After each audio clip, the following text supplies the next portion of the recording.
Il n'était qu'un simple illettré dans le désert et est devenu l'homme le plus influent de l'histoire.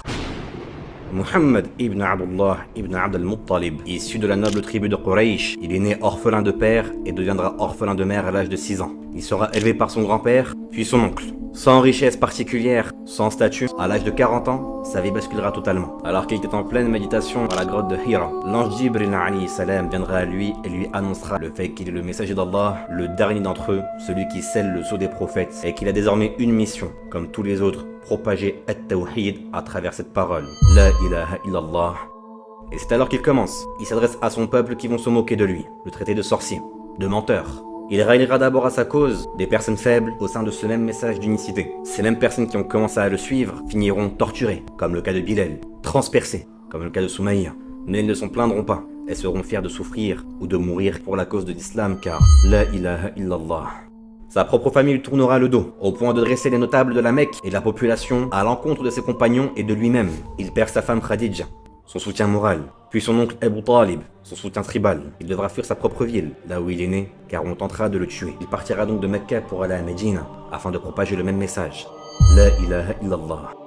Ses ennemis ne feront que le combattre davantage, et à Badr, alors que 313 musulmans se dresseront contre plus de 1000 Mécois, ils gagneront. À Uhud, alors que ses ennemis veulent encore le combattre, il finira ensangloté. 70 compagnons tombent, et parmi eux, l'un des plus importants, son oncle Hamza, devant lui.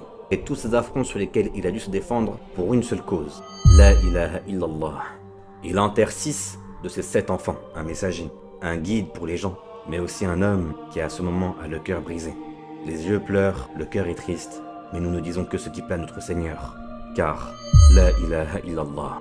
Et alors qu'il revient à la Mecque, après 10 ans, il avait la possibilité de pouvoir se venger sur ses ennemis. Il n'a décidé que d'une seule chose, leur pardonner. Et ceci ne va qu'en conformité avec ce que Allah Azza wa Jalla nous révèle sur son messager. وَمَا أَرْسَلْنَاكَ إِلَّا رَحْمَةً لِلْعَالَمِينَ. Et nous ne t'avons envoyé qu'en miséricorde pour l'univers. Un homme qui a eu tellement d'influence sur le monde entier que même des personnages emblématiques de la France ne pouvaient que le reconnaître. C'est le cas de Napoléon Bonaparte, qui avait lui-même dit que l'islam a conquéri la moitié du monde en l'espace de 20 ans, alors qu'il a fallu plus de 600 ans pour le christianisme afin de s'établir. Il dira également sur le messager, Muhammad était un prophète, un chef d'État, juge et stratège. Voltaire dira lui-même que jamais homme n'a eu autant d'influence sur les gens que Muhammad. Dans le livre The 100, qui est le classement des hommes les plus influents de l'histoire, Michael Hart, lui-même étranger à l'islam, inscrit Muhammad alayhi salatu wassalam en numéro 1. Comme étant l'homme le plus influent que l'histoire n'ait jamais connu. Et aujourd'hui, 1400 ans plus tard, nous sommes plus de 2 milliards à être sur le même message d'unicité qu'il avait lui-même prêché.